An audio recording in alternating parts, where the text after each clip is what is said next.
name is Richie Savong-Lancome, and I am the program lead with the Fresno State Office of Community and Economic Development under the Valley AgConnect Division.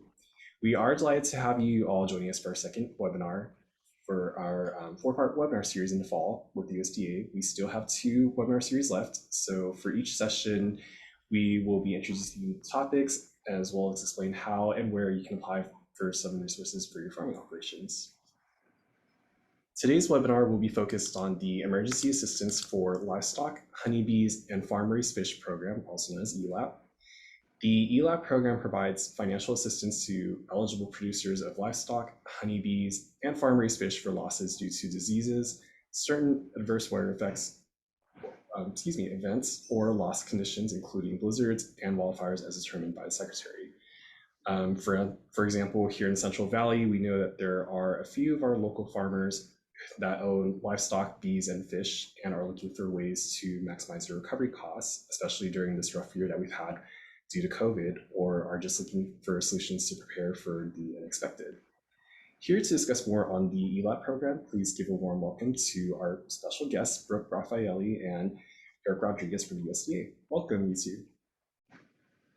Hello, thank you for having us. So I will begin.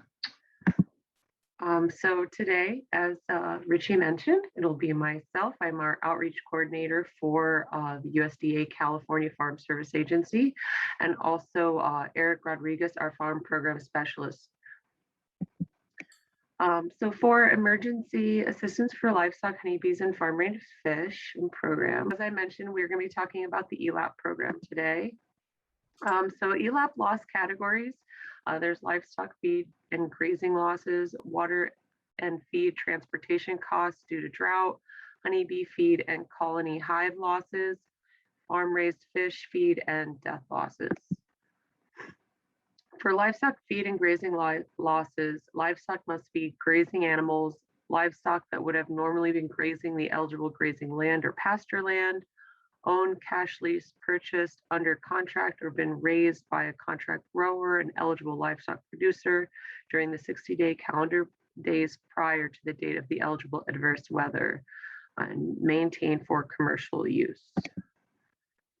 The eligible producer is a person or legal entity who is an owner or contract grower of livestock that shares in the livestock or the risk of producing the livestock, who, one, during the 60 calendar days before beginning date of the eligible adverse weather, owned, cash lease, purchased, entered into contract, or been a contract grower of eligible livestock, or provided pasture land or grazing land during the normal grazing period to eligible livestock, including cash lease pasture land or grazing land for livestock that is physically located in the county where loss condition occurred during the normal grazing period.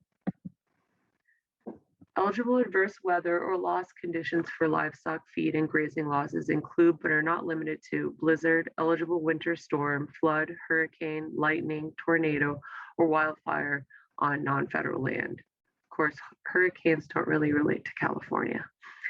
For eligible grazing losses, must be incurred during the normal grazing period on eligible grazing lands physically located in the county where the eligible loss condition occurred. Eligible feed losses under ELAP are purchased and harvested feed or feedstuffs that were lost or destroyed because of an eligible loss condition. Additional feed purchased above normal quantities required to maintain eligible livestock during an eligible loss condition. Additional feed expenses incurred because of an eligible loss condition.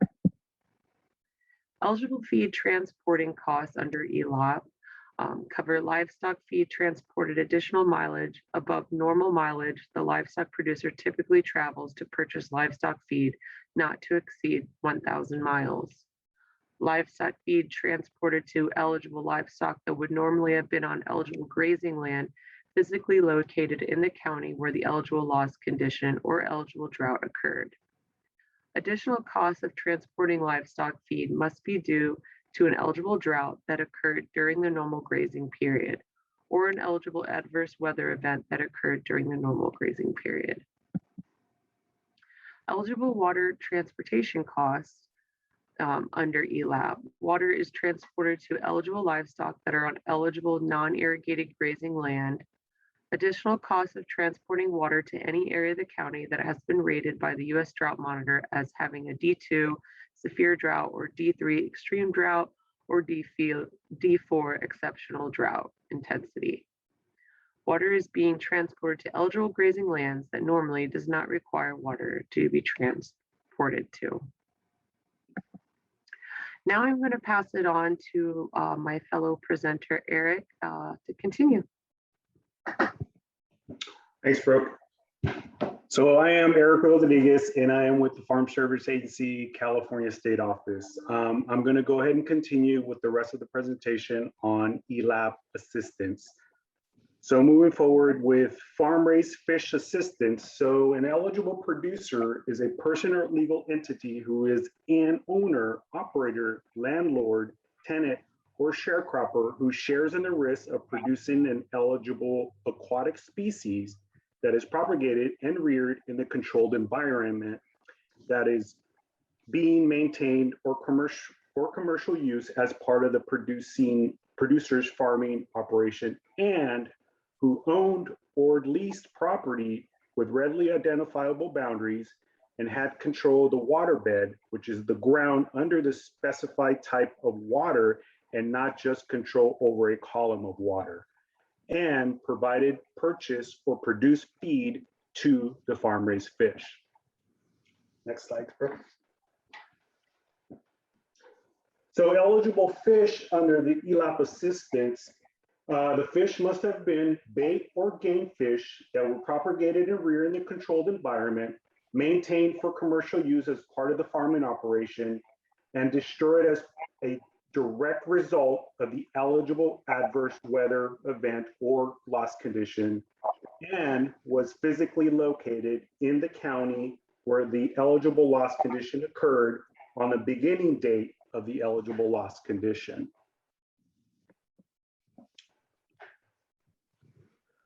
So eligible losses for fish are death losses in excess of normal mortality of eligible bait fish or game fish caused by the eligible loss condition incurred in the county where the loss condition occurred, and purchased or produced farm-raised fish feed losses for feed that was intended to be fed to eligible farm-raised fish and was damaged because of the eligible loss condition in the county where the eligible loss condition occurred.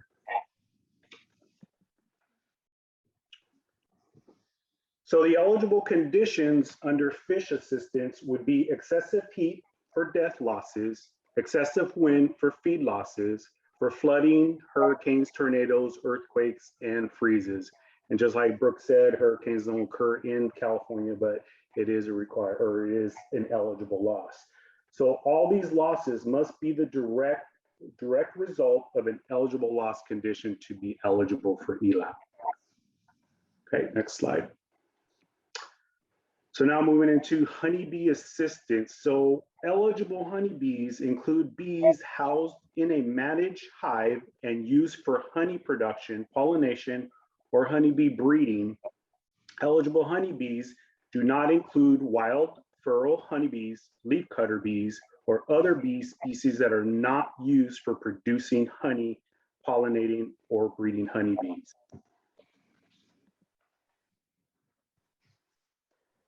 Eligible losses are losses of colonies must be in excess of normal mortality. So Elap will cover damages to hives and feed that was purchased or produced, including additional feed purchased above normal quantities to sustain the honeybee until such time that additional feed becomes available. So the colony hives and feed losses must be due to the eligible loss condition and incurred by an eligible honeybee producer in the county where the eligible loss condition occurred. So the eligible conditions for honeybee losses are colony collapse disorder, which is called CCD for colony losses, eligible winter storms for colony losses, excessive wind, flood, hurricanes, lightning, and tornadoes.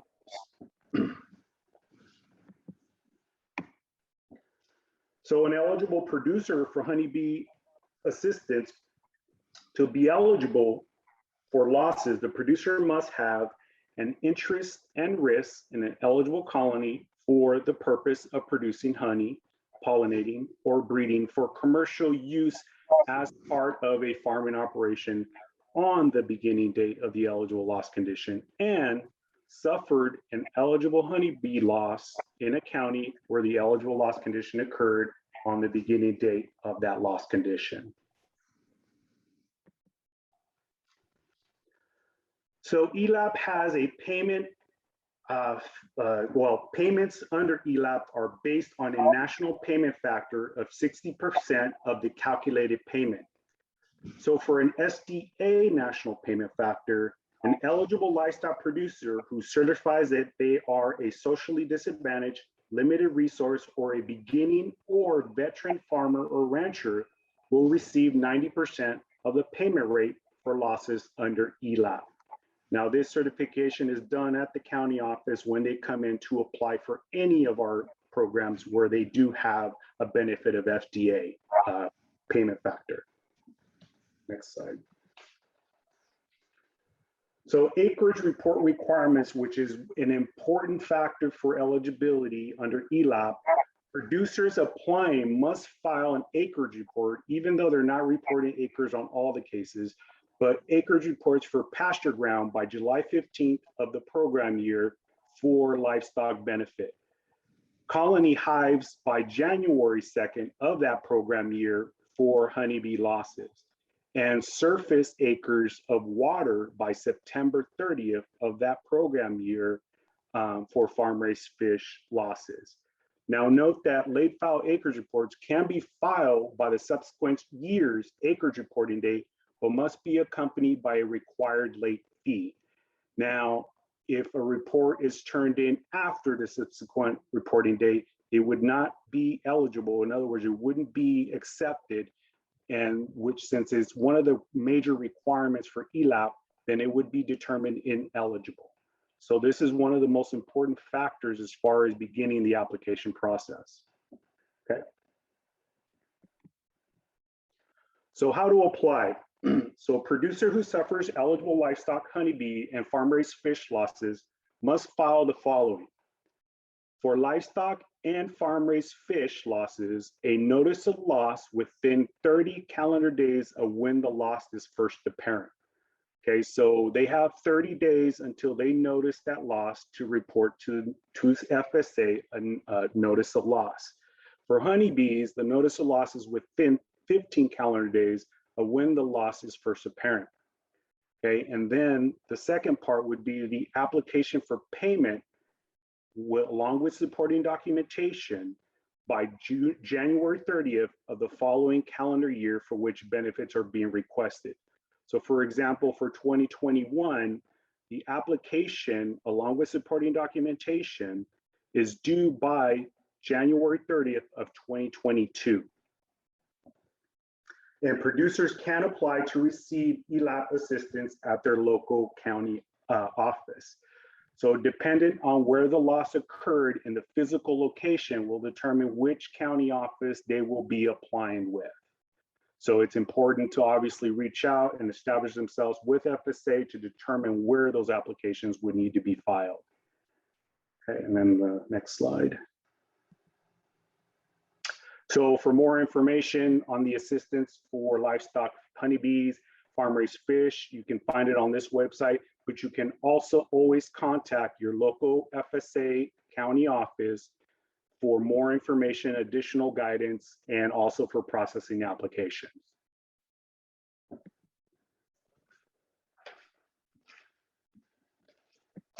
Okay.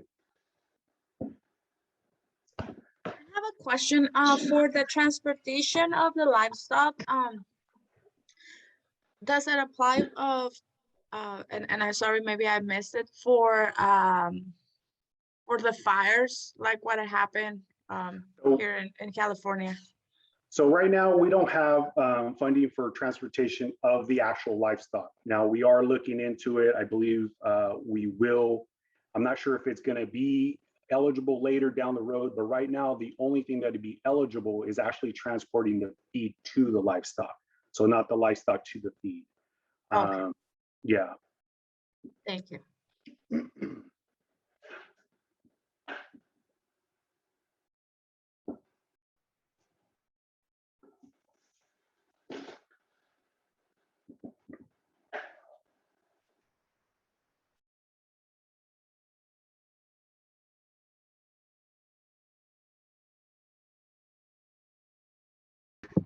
Any other questions? Question, if someone is interested to apply, what is the first step? They need to call or go to your website, or what is the first step to get in touch with you? So the first step would be to really make contact with their county office. So depending on where their operation is located, which county, physical county, that would make the determination of which office they would. So the best thing to do is really to reach out to their county office. Now, you can go on the website and determine which, depending, like in Fresno, obviously for Fresno, there is an office in Fresno that you can reach out to. And there is really the establishment, because there's a lot of steps, a lot of eligibility. In other words, building their farms, getting them in records into our system is kind of like the first step. Then when they do suffer the losses, then those requirements for notice of loss and application for payments. But yes, the first thing that I would recommend to do is really to contact the county office to make contact. Because those are the people that they will be working with on these applications. Okay, thank you very much. No problem. And I have one more question that just came to my mind. For example, if they get the payment of loss, the does this apply for the taxes? I mean, do they have to declare the grant that they receive, or the support? Yeah, so they will. So they'll file a 1099. Yeah, and that will be, yes. So any benefit they get from us, yes, will be. And so they will receive that as well once payments are made and all that. Yeah. Thank you. Great. No problem.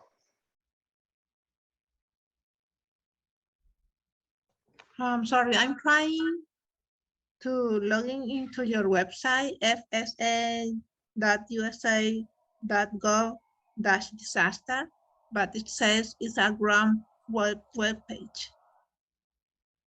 Is it, Carissa, can you try it? Because in my website says it's not correct. So the other thing you can probably do is just to Google the Farm Service Agency. Because I mean, I guess if you're looking for a specific, I mean, we do have a website, and let me see if I can even try to get on it. Does it But work the other for thing you? the other thing they can do is actually Google their county FSA, and usually it'll pop up. So if you put, like, let's just say Fresno County Farm Service Agency, the first thing that should pop up is the actual address and telephone number. Thank you for sharing the link. The link works. Yeah. But and I just added the link to our website under disaster under Thank you for Elap. the link. Yeah. And then also our acting state executive director posted our FSA county office locator. So that link, you can find out where all any offices are here in California.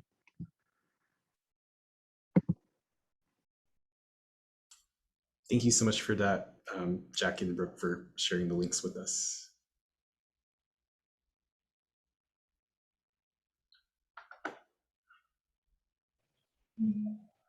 thank you for the links, and I was able to access now to the straight to the website.